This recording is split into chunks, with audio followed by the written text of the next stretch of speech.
Hey everyone, this is the LEGO Creator 3-in-1 Underwater Robot Set. There are 3 official build options, and I will show you all 3 of those options in this one video. As usual, you can only build one of them, one official model at a time, with the pieces from one single set.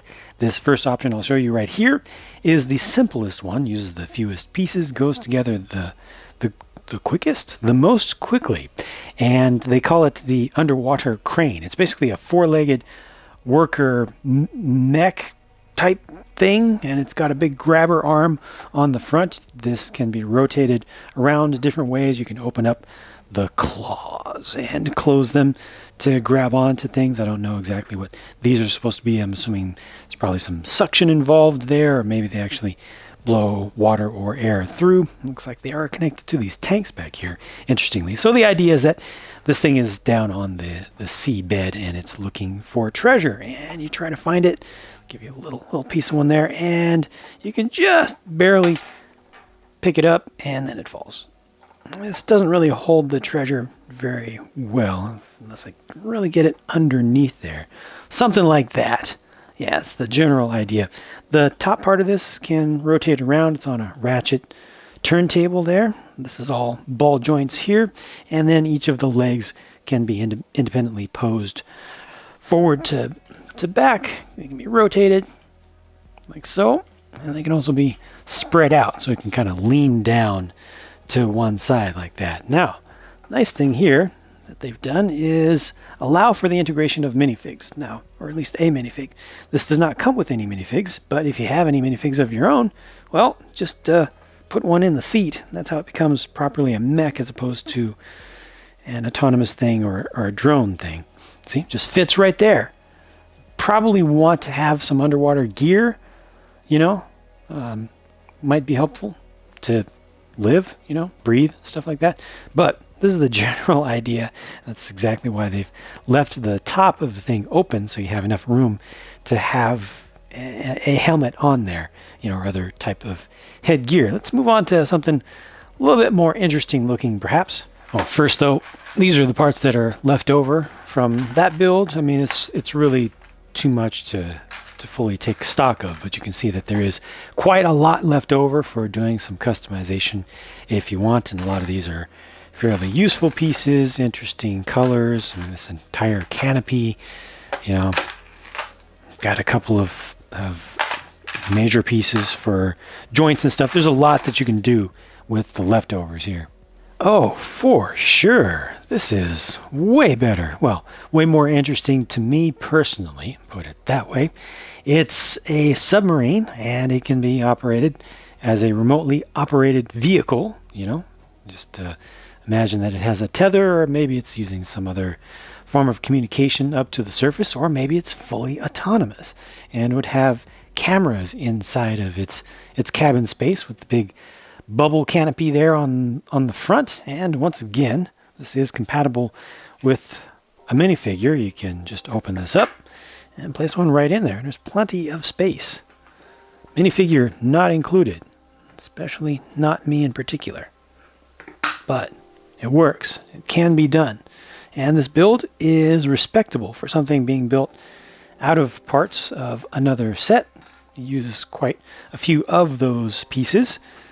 Comes with a couple of little foundation elements there for the seabed, just really simple, and just have you put one of these gold nugget pieces originally introduced with the most recent city mining theme down there. These fins here can be opened up back and forth. Those look like little water jet thrusters, and these are supposed to represent lights up here, and these have the ball joints in the elbows. You can also rotate the entire thing up and down on those ratcheted joints, and also splay the arms apart so you can get some reach there. And these are just 2 grabber arms. I like the overall look of this, and of course you can customize it if you have just some extra pieces. See, that doesn't grab. I can kind of offset this a little bit, cheat a little bit, make that happen. But it's not going to hold itself very well unless you leave that little bit of sand down beneath. Use what is available, cheat a little bit if you have to, but this works for me. I like it overall, and it was plenty good to put together. The spares this time are far, far fewer, which is great to see. There's still some extra stuff, including a bunch of joints, and each of the builds leaves one of these excess, to spare. But, we're doing better this time. Still have some interesting pieces and interesting colors available as spares, but let's check out the full thing, the main model. So this is the underwater robot proper, bipedal walker, humanoid-ish, and this uses pretty much all of the pieces. You're just left with a very small handful of parts to spare that I'll show you in a minute. But this is a pretty good looking thing, and it's stout. It really has great stability. It uses primarily these ratcheted joints, and you can easily place this into an action pose. Just think about gravity, think about physics a little bit, and you can easily get it to look like it's moving around, which is good. I am fine with the static knees, given that they are bent, so it always looks like it's in some kind of motion, although it will stand just straight up just fine, and does just fine in a static pose. The arms can go up and down, do like this. Can't go across the body here, unfortunately, but you do have just a little bit of inward motion with the ball joints at the end there. You get some pretty good articulation here, and with the studded surface there, the idea is that you would be able to pick up a sample from the seafloor like such. So that's a nice little sample right there. Includes a couple of large gold nuggets. Got that printed piece on the front, which we've seen a billion times before. And this is supposed to represent a drill here, something for removing some material. It's like a laser drill or something. I don't know what exactly. It's got a couple of tanks on the back that are supposed to represent ballast to help this thing to submerge and come back to the surface on its own. And yeah, it's pretty cool. Oh, yeah, you can also splay the legs apart like this. So that's good to get even more dynamic poses out of it. I like how the hose really threads through around the body. A little bit of blue in there is an interesting choice. It's a medium blue for those 1x1 bracket pieces, the down type, not the up type. It's kind of cool.